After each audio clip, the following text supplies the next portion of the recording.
6 hours? Are you serious? Man, as much as I love wrestling, that was a bit much. But that's not to say it wasn't good. It was pretty damn good of a pay-per-view. Hell, I highly recommend it. I'll even give you a link right now in the beginning.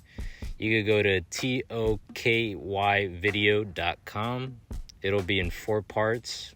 Or if you have trouble with that, you could also search Toki Video, like I spelled it, and AEW All In 2025 or All In Texas, and you'll find it. There's a guy that uploaded in 4 parts. What a saint, because I needed some clips for this video.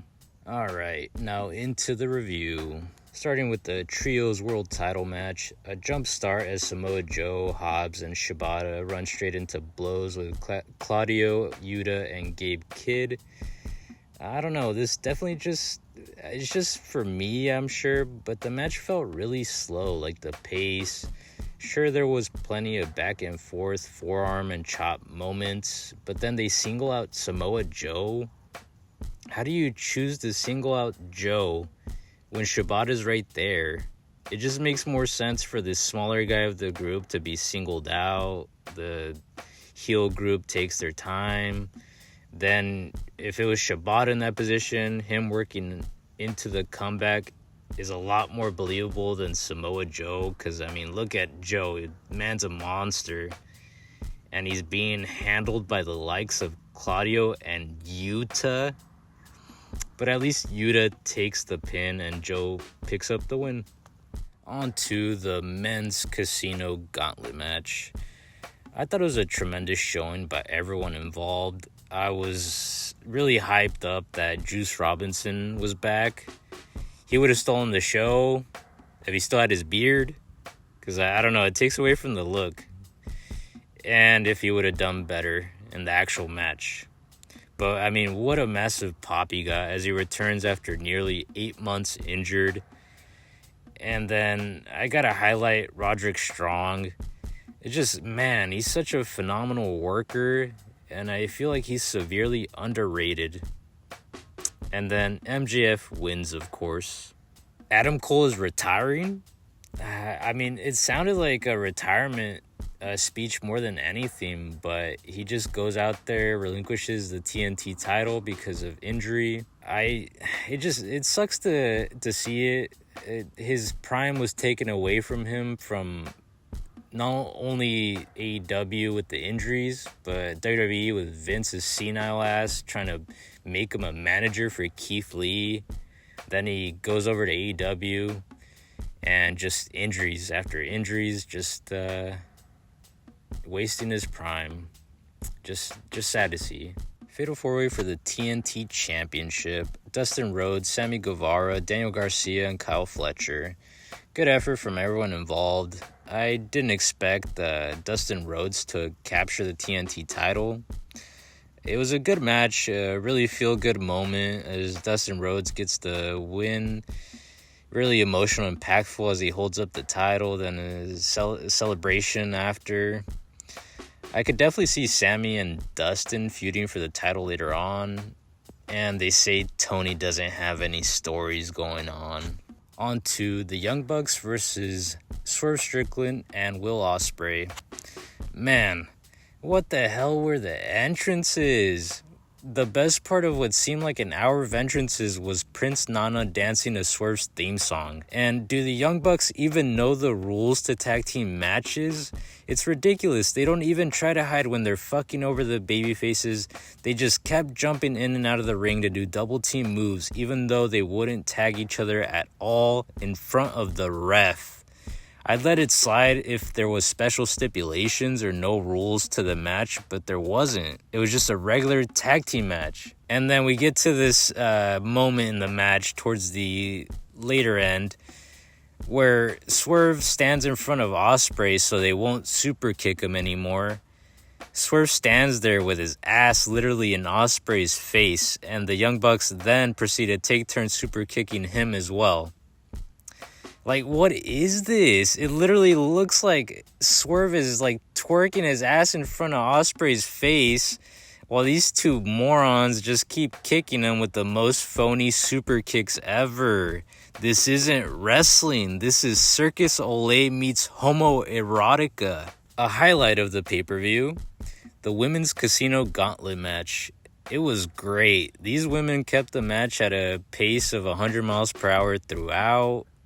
Queen Aminata and Tekla squaring up with that strong style, really lighting each other up, was great. And then right as the match was starting to slow down just a bit, Ty Mello comes out with real intensity, keeping the pace high until late in the match. And then Athena, out of nowhere, hits the O-face and picks up the win. I was actually really surprised. It was a great outcome, unlike the men's. And I'm looking forward to Athena versus Toni Storm. Spoiler. AEW Tag Team Championships on the line. Luckily, this match didn't run too long. It was good, but it was mostly carried by Bobby and Shelton, the Hurt Syndicate. The best part of the match was Bobby making FTR, who was at ringside for the match, his bitch boys by shoving them around with one arm. I mean, I'm looking forward to FTR versus Hurt Syndicate as they retain their titles. And then there's the angle after the match with Nick Wayne as he turns on Christian. They set him up for the concerto. And I was just waiting for Metalingus to hit. And what do you know? Here comes out the man that has to cope with not being a main eventer anymore. Cope to save Christian. The match I was probably looking forward to the most. Mercedes Moné versus Toni Storm. It was a good match. Good job by Monet, just generating tons of heat throughout the match. The typical heel move of raising the title she's challenging for during the match. Then Toni did a great job showing her emotions late into the match, showing how she was doubting herself. But like the baby faces people love, overcoming that doubt and finally putting away Mercedes. And thank God Mercedes did not beat Toni Storm, because Tony's just on the run of a lifetime. Kenny Omega versus Kazuchika Okada for the Unified Championship. Now, I really enjoyed Okada's heel work more than anything. I see people hating that he works too slow of a pace, that he hardly moves. But that slow, methodical pace to the match, while throughout he worked on the injured midsection of Omega, was perfect. It's just, I feel like wrestlers don't understand the in-ring psychology anymore. Back in the day, that's the point of a match. You work down someone's limb, an arm, a leg, the midsection, anything you could get an advantage on. You keep working that limb or that part of their body to hopefully win the match by just wearing them down enough. Kenny does mount a few comeback flurries, but ends up being taken into the deep water by the Rainmaker, and Okada wins. And finally, on to the main event. Jon Moxley versus Adam Hangman Page. I don't know what to even say other than what the fuck was this? I get AEW is an alternative format of wrestling, but come on, man. You can't recommend this match to casuals or people that don't watch wrestling, because their first reaction will be, 1, why are they actually trying to kill each other? And 2, where's the wrestling? And I'm really trying not to shit on this match so much, but to me personally, this just isn't wrestling.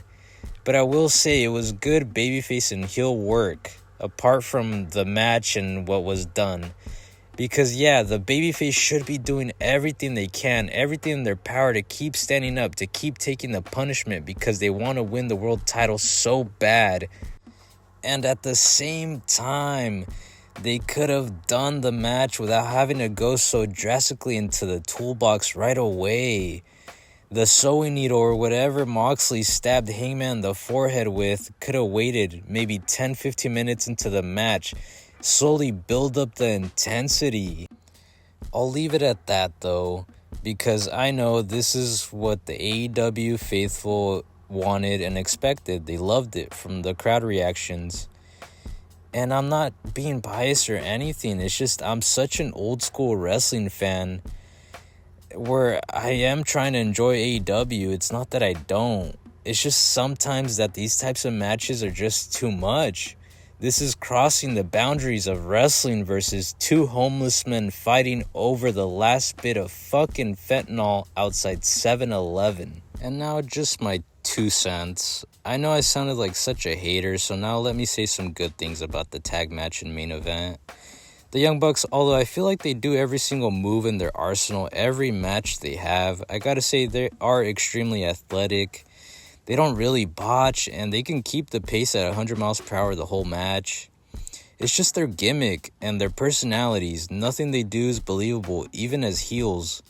They just come off as so phony. As for the main event, I've seen the feedback. I've seen how people view Moxley's title reign, and I'm looking at it from both perspectives. I understand what people are saying about Moxley's title reign being great because it's pushing AEW in the right direction. Now they have so many possibilities and directions they can go with for the world title picture. And if I'm being honest, from what I saw, this title reign for Mox was not that great to begin with. It only became a great thing once they pivoted towards Hangman being the one to take it off him. So as much as I complain about the bleeding and whatnot, I understand it was a blood feud. Ultimately, it delivered exactly what the AEW faithful and what many fans expected. You can't book it any better than that if you're Tony Khan. Looking forward to Hangman's title reign and how it progresses without CM Punk there to ruin his reign. That being said, don't go based off of what I said for the tag team match or the main event. That's just my opinion, obviously. It was a really good show, lots of high quality matches. Mercedes and Tony was probably my favorite, and Omega versus Okada was close to it. I hope people give it a chance. Maybe not watch the whole pay-per-view in one sitting like I did. Watch it in parts. But I highly recommend this pay-per-view. And I gave you the link in the beginning, so there you go.